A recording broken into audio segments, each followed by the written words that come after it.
참 예수님, 마테오가 전한 거룩한 복음입니다. 그 무렵 예수님께서 베드로와 야고보와 그의 동생 요한만 따로 데리고 높은 산에 오르셨다. 그리고 그들 앞에서 모습이 변하셨는데 그분의 얼굴은 해처럼 빛나고 그분의 옷은 빛처럼 하얘졌다. 그때 모세와 엘리야가 그들 앞에 나타나 예수님과 이야기를 나누었다. 그러자 베드로가 나서서 예수님께 말하였다. 주님, 저희가 여기에서 지내면 좋겠습니다. 원하시면 제가 초막셋을 지어 하나는 주님께, 하나는 모세께, 또 하나는 엘리야께 드리겠습니다. 베드로가 말을 채 끝내기도 전에 빛나는 구름이 그들을 덮었다. 그리고 그 구름 속에서 이는 내가 사랑하는 아들, 내 마음에 드는 아들이니 너희는 그의 말을 들어라 하는 소리가 났다. 이 소리를 들은 제자들은 얼굴을 땅에 대고 엎드린 채 몹시 두려워하였다. 예수님께서 다가오시어 그들에게 손을 대시며 일어나라, 그리고 두려워하지 마라 하고 이르셨다. 그들이 눈을 들어보니 예수님 외에는 아무도 보이지 않았다. 그들이 산에서 내려올 때 예수님께서는 그들에게 사람의 아들이 죽은 이들 가운데서 되살아날 때까지 지금 본 것을 아무에게도 말하지 마라 하고 명령하셨다. 주님의 말씀입니다. 참 예수님, 오늘은 비가 조금 내렸습니다. 이 비가 내리면 이제 또 꽃들은 활짝 필 것 같고 봄은 더 부쩍 가까이 올 것 같습니다. 코로나는 좀 멀리 가고 따뜻한 봄만 좀 우리 가까이에 왔으면 좋겠습니다. 오늘은 사순절 2주일입니다. 집에서 또 기도도 하시고 성경도 읽으셨는지 모르겠습니다. 자꾸 나태해지려는 그런 우리 신앙의 모습을 다시 한번 추스리시는 그런 사순절 2주일이 되셨으면 좋겠습니다. 사순절 2주일 오늘 복음은 주님의 변모에 대한 내용입니다. 예수님께서 산에 오르셔서 당신의 본래 모습, 본 모습을 보여주시는 그런 내용이죠. 예수님께서 이런 모습을 보여주신 것은 결국 산 아래에서 예수님을 기다리고 있는 상황은 처참하죠. 십자가가 예수님을 기다리고 있지만 예수님께서는 그 중간에 당신이 본래 어떤 분이셨는지를 보여주시면서 우리들에게 희망을 주고자 하시는 겁니다. 당신은 원래 이런 분이시고 산 아래에 내려가서 당신의 십자가를 지고 하지만 당신은 또 영광을 부활을 누리실 것이고 그래서 본래의 부활의 모습을 보여주시면서 너희 역시도 너희들의 십자가를 지고 내 뒤를 따라온다면 너희들을 기다리고 있는 것 역시도 나와 같은 영광, 나와 같은 부활이다라고 하는 거, 그런 희망을 제자들에게 주고 싶어 하셨던 것이고, 그렇기 때문에 우리들 역시도 사순 시기를 지금 살면서 더더욱 더 어려운, 더 공포스러운 사순 시기를 살고 있지만 예수님께서 우리들에게 전해주시고자 하는 것 역시도 이 시기를 거치면 또한 이 십자가를 지고 예수님들을 따라오면 우리를 기다리고 있는 것 역시도 영광스러운 모습, 에덴 동산에서 잃어버렸던 우리들의 본래 모습을 우리들은 되찾게 될 것이다. 부활의 영광을 차지하게 될 것이다 라는 것을 우리들에게 중간에 보여주시는 것이고 지치지 말고 끝까지 결승선까지 걸어가기를 또한 사순시기를 잘 지내기를 바라는 목적에서 또한 사순절 2주일에 봉독되었다라고 그렇게 생각하시면 되겠습니다.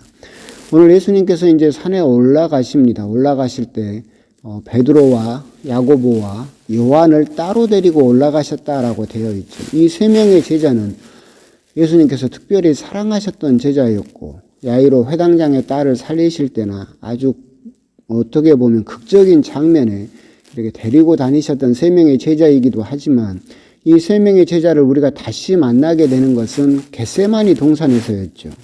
겟세마니 동산에서 예수님께서는 십자가를 바로 코앞에 두고 제자들과 함께 지내시다가 베드로와 야고보와 요한만 따로 데리고 따로 기도하러 올라가셔서 정말 피땀을 흘리시면서 이 잔을 거두어 주시기를 청하죠. 결국 베드로와 야고보와 요한은 예수님의 순환의 증인이면서 동시에 예수님께서 영광스럽게 변모하시는 모습을 목격하는 증인, 즉 순환의 증인이자 부활의 증인이다라고 하는 것이고, 이 두 증인이 겹친다는 것은 순환과 부활이 긴밀하게 연결되어 있다라고 하는 겁니다.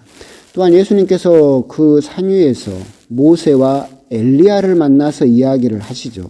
모세는 구약 성경의 율법을 상징하는 사람이고, 엘리야는 구약 성경에서 애언서를 상징하는 사람, 즉 구약 성경 전체에서 나오는 당신의 순환과 부활에 대해서 이야기를 하고 계신 것이고, 당신의 순환과 부활이 구약 성경에 이미 기록되어 있다라고 하는 것을 상징적으로 드러내 보여주고 있죠. 또한 이 모세와 엘리야는 대표적으로 구약 성경에서도 무덤이 없는 사람들입니다.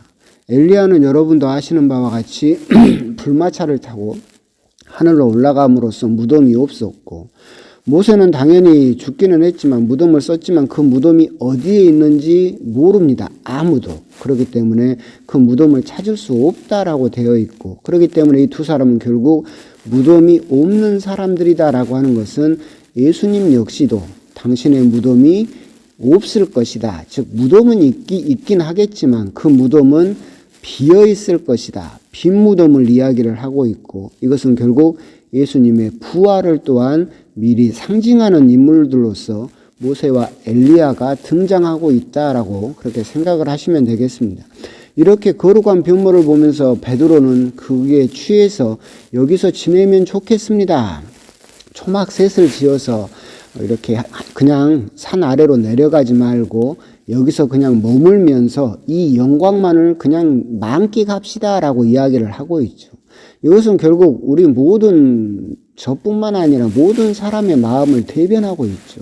누가 산 아래로 내려가고 싶겠습니까? 산 아래로 내려가면 기다리고 있는 것은 가시관이고 또한 채찍이며 죽음이라는 십자가가 우리를 기다리고 있는데, 여기에서 이렇게 거룩한 모습으로 변모하고 행복이 가득 찬 이 상태에서 그냥 머물기를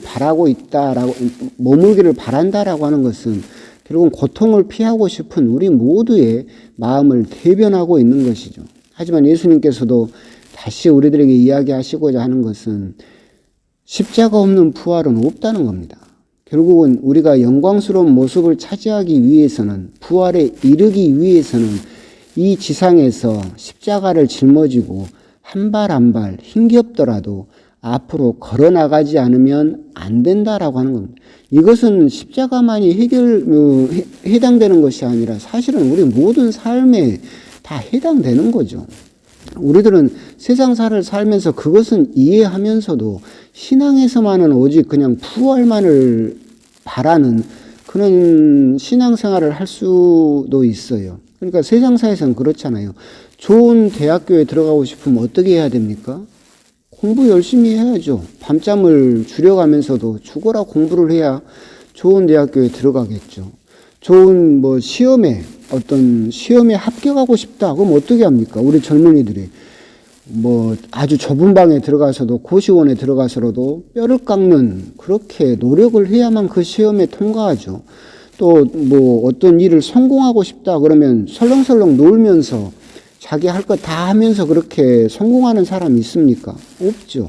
세상사도 그렇게 돌아갑니다. 어떤 일에 성공에 이루고 싶고 어떤 영광을, 세상의 영광을 차지하고 싶다 하더라도 그렇게 뼈를 깎는 노력을 해야만 거기에 다다를 수 있는 것이 세상 이치입니다. 이건 누구나 다 동의하죠. 그러면서도 우리는 신앙생활에서만큼은 십자가는 피하고 그냥 부활만, 단맛만 보고 싶다라고 하는 것이 우리들의 마음이기도 하고, 그것을 베드로가 이야기를 하고 있지만 예수님께서는 십자가 없는 부활은 없다.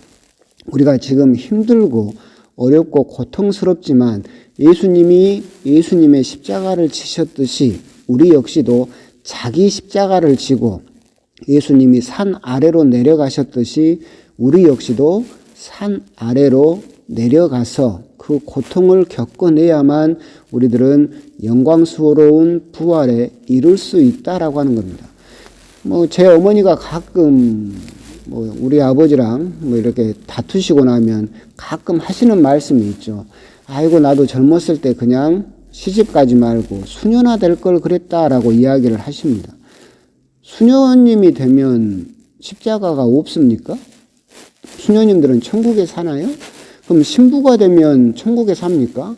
식당에서도 가끔 어떤 우리 형제님이 저한테 그런 이야기를 하더라고요. 아이고, 신부님은 결혼도 안 하고 참 신가는 편하겠다고. 그럼 신부는 무슨 구름 위에서 산답니까? 아니죠. 다 각자 나름의 십자가가 있어요. 신부는 신부가 짊어지는 십자가가 있고, 그 십자가를 여러분들이 져주지는 못하잖아요. 수녀님은 수녀님 나름의 십자가가 있고, 여러분은 여러분 나름의 십자가가 다 있어요. 그런데 그 십자가는 오직 나만 고통스러운 것 같고, 내 십자가만 더 무거운 것 같고, 내 십자가만 더 괴로운 것 같이 보여요. 그래서 남의 십자가는 더 가벼운 것 같고, 그렇기 때문에 수녀나 될 걸, 신부나 될 걸 이러면서 남의 십자가를 가볍게 생각할 수는 있겠지만 전혀 그렇지 않다. 각자 나름의 십자가는 다 각자 나름의 십자가가 있고, 내가 짊어지고 있는 나만의 십자가를 짊어지고 걸어갈 수 있어야만, 끝까지 가야만 우리들은 부활에 이를 수 있다라고 하는 것이고, 이런 십자가를 거치지 않고서는 결코 부활에 이를 수 없다라고 하는 것을 특별히 사랑하는 세 명의 제자에게, 그리고 특별히 사랑하는 우리들에게 보여주고 계신다라고 하는 겁니다. 우리 역시도 지금 사순 시기를 살고 있고, 어떻게 보면 작년보다도 훨씬 더 무거운 십자가를 짊어지고 걸어가고 있고, 더 힘든 사순 시기를 살고 있는 것은 맞습니다. 하지만 이 사순 시기를 우리가 이렇게 힘겹게 지냈을 때, 우리가 다 함께 모여서 지내는 부활의 그 전례가, 부활 성야의 미사가 얼마나 더 기쁘겠습니까? 똑같은 이치이듯이 우리가 짊어진 그 십자가를 끝까지 포기하지 않고 걸어갈 수 있도록, 그걸 또 포기하지 않고 짊어질 수 있도록 했으면 좋겠고, 힘들겠죠. 당연히 또 힘들고, 신부로서의 저의 십자가 역시도 똑같이 힘든 것은 마찬가지이지만, 이것을 짊어지고 끝까지 걸어갔을 때 우리를 기다리고 있는 부활의 영광, 예수님께서 보여주셨던 그 영광스러운 모습을 우리 역시도 갖게 될 것이고, 우리 역시도 그렇게 영광스럽게 부활하게 될 것이다라고 하는 것, 그런 것들을 생각하시면서 오늘 하루도 잘 견뎌내시고, 내일 하루도 잘 견뎌내시고, 그렇게 하루하루 십자가를 이겨내고 짊어지고 간다면 우리는 끝에 영광스러운 모습을 함께 지닌 채 함께 기뻐할 수 있게 될 것이다 라고 하는 거, 그런 부분도 한번 또 생각을 하셨으면 좋겠습니다. 오늘 하루 다 잘 마무리하시고 내일 주일 또 행복한 또 주일 되셨으면 좋겠고, 그 와중에도 꼭 잊지 마시고 기도하시고, 꼭 잊지 마시고 성경도 읽으시고, 꼭 잊지 마시고 하느님께 우리가 더 기쁨을 찾을 수 있도록, 희망을 가질 수 있도록 청하시면서 또 거룩한 한 주일 또 이렇게 지내셨으면 좋겠습니다. 아멘.